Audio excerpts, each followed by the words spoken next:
Olá pessoal, tudo bem com vocês? Eu espero que de fato esteja tudo bem.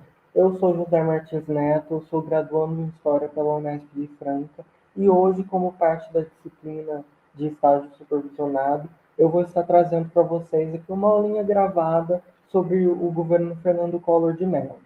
Nessa aula, a gente vai discutir como Collor venceu as eleições de 1989 e como ele governou o Brasil de 1990 até 1992, um governo esse que foi encerrado pela renúncia do presidente após um escândalo de corrupção envolvendo o próprio, o seu irmão Pedro Collor, toda a família Collor e o ex-tesoureiro da campanha de Collor, que era o Paulo César Farias, também conhecido aí com o PC Farias.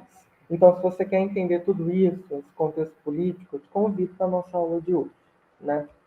Bom, tendo uma premissa didática básica, eu trouxe aqui o artigo Impeachment do presidente Collor, a literatura e o processo, artigo esse que é de autoria do Brasílio Salum e do Guilherme Paixão Casarões. O Salum, ele é professor titular de Sociologia pela Universidade de São Paulo, ou seja, dá aula na USP, e o Casarões, ele é doutor e mestre em Ciência Política também pela USP e mestre em Relações Internacionais. Ou seja, são pessoas que entendem muito do contexto político, por isso que eu vou deixar para você que está no YouTube o link na descrição do vídeo. E se você quiser aprofundar, tá? Não é obrigatório, você pode ir ler o artigo, tá certo?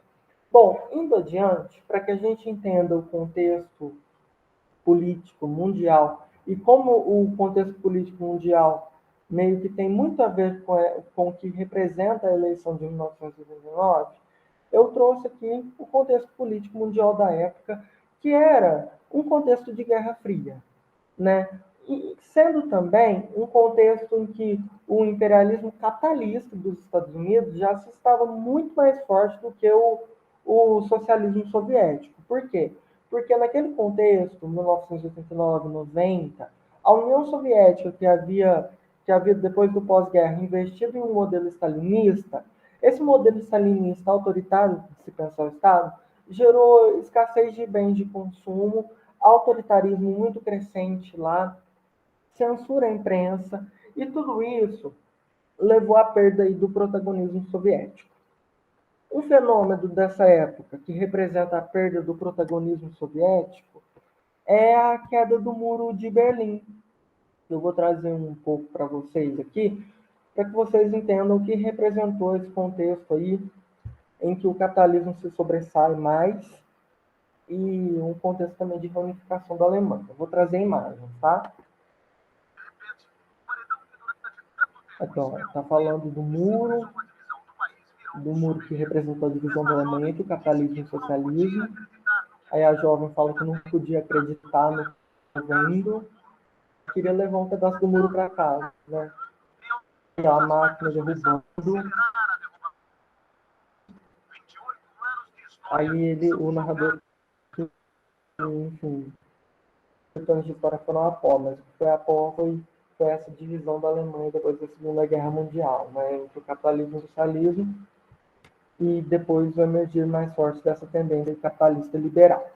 Bom, se por um lado a gente tinha a influência imperialista capitalista dos Estados Unidos muito forte, a gente tinha também o amplo contexto de lutas sociais. O Nelson Mandela, um líder da África do Sul, um líder antirracista, né, que combateu a segregação racial no seu país, ele foi solto depois de ficar 27 anos preso. Né? Então, assim, se por um lado a gente tem um capitalismo muito forte, por outro a gente tem um emergir de lutas sociais e de gente como os músicos do rock moderno, como os Beatles, Bob Dylan, que problematizam através da música e da cultura, não só o capitalismo, mas toda a indústria cultural e enfrentam o racismo. Né? Então, assim, se por um lado a gente tem o liberalismo, de um lado, pelo outro a gente tem todas as lutas sociais aí, e esse contexto político mundial ele também tem a ver um pouco com a eleição de 1989. Por quê? Porque o Collor ele se coloca como um liberal, conservador, caçador de marajás, ele usa essa expressão, e com a proposta de estabilizar a economia brasileira. Depois a gente vai ver que o Collor ele representava um liberalismo na sua pior face, um liberalismo desigual, um liberalismo selvagem, né, que a gente vai ver conforme a contextualização aqui da nossa aula. E o Lula, um líder sindical que, enfim, no segundo turno trazia aí mais questões sociais, né? Bom, só pela eleição, o número de candidatos que a gente está vendo aqui nesse slide, dá para ver que foi um processo político muito tumultuado, né? Até o Silvio Santos, aquele aqui, tentou entrar nessa, né? Mas não deu certo. Quem venceu é o Collor, que foi no segundo turno com o Lula, e também participaram dessa eleição o Brizola, o Mário Covas, o Maluf, se não me engano, esse aqui é o Afif, esse aqui é o Ronaldo Caiado, esse aqui é o Ulisses Guimarães, né? Bom, algumas considerações.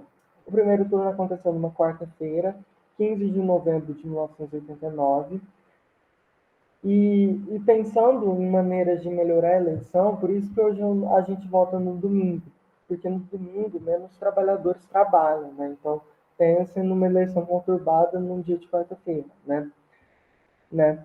Foi uma eleição presidencial em que foi a primeira eleição após a promulgação da Constituição Federal de 88, num momento político em que o país carregava fortes problemas econômicos advindos da ditadura militar, que gerou um endividamento externo enorme, e o governo Sarney, que foi eleito mais por vias do Congresso, que não conseguiu meio que controlar a crescente inflação e estabilizar o país.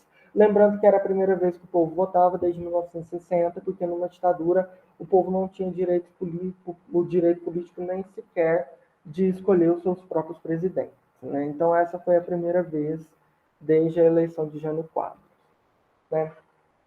Bom, para que a gente entenda como o Collor chegou e como o Collor já fazia parte do cenário político, eu trouxe um estudo aqui onde a gente vai vislumbrar toda a família do Collor. A começar pelo avô dele, não, o avô do Fernando Collor, o Lindolfo Collor, que foi ministro do Trabalho do governo de Getúlio Vargas, né? Ou seja, ele foi ministro do Trabalho do governo trabalhista. Ou seja, eu trouxe um artigo aqui da Ângela de Castro Gomes para que vocês entendam que por mais que o trabalhismo ele permitisse naquele contexto do governo varguista a participação do povo, Getúlio Vargas, quando ele vai elencar e estruturar a democracia do país, ele tem que fundar dois partidos para isso, o PTB e o PSD.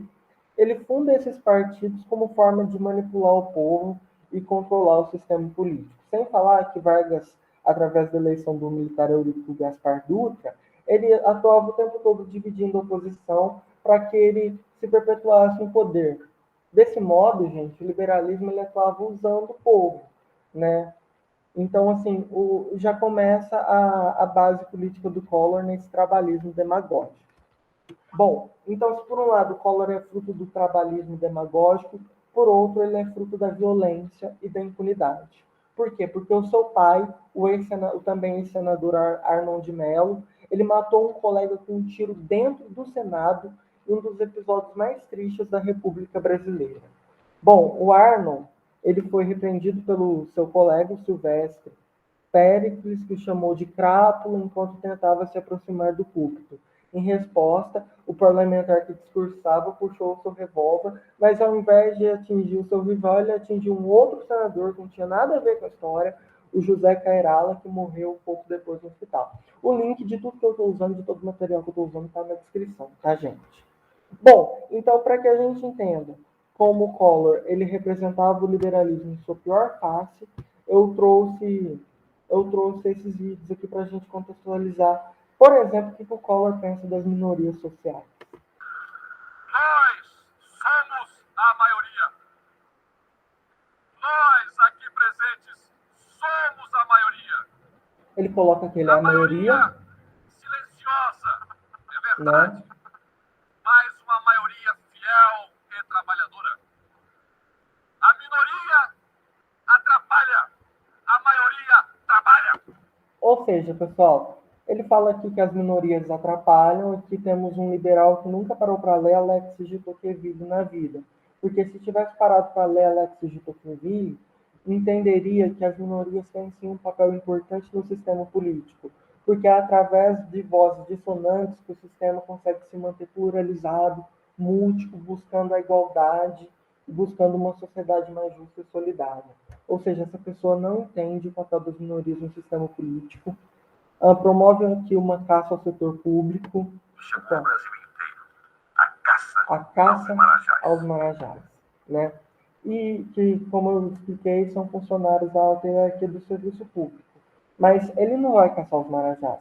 Ele vai atuar contra o pequeno serviço público e fazendo assim uma quebra da máquina pública, porque isso não é um julgamento do Estado. Ele promoveu uma quebra da máquina pública, o que fez com que o Estado se tornasse amplamente deficitário no que tange à prestação de serviço público. Tanto que, décadas depois que o Collor saiu, diversos outros funcionários que foram demitidos ilegalmente pelo governo Collor estavam na justiça brigando pelos direitos em que Collor lhes tirou. E como Collor também representa um ultraconservadorismo, que era apenas apoiado a símbolos, como a bandeira, por exemplo, mas que não valorizava a parte principal de uma nação, que são as pessoas. Só para vocês entenderem isso. No dia 17 nós vamos dar um não definitivo à bagunça baderna, ao caos, à intolerância, à intransigência, ao totalitarismo, à bandeira vermelha.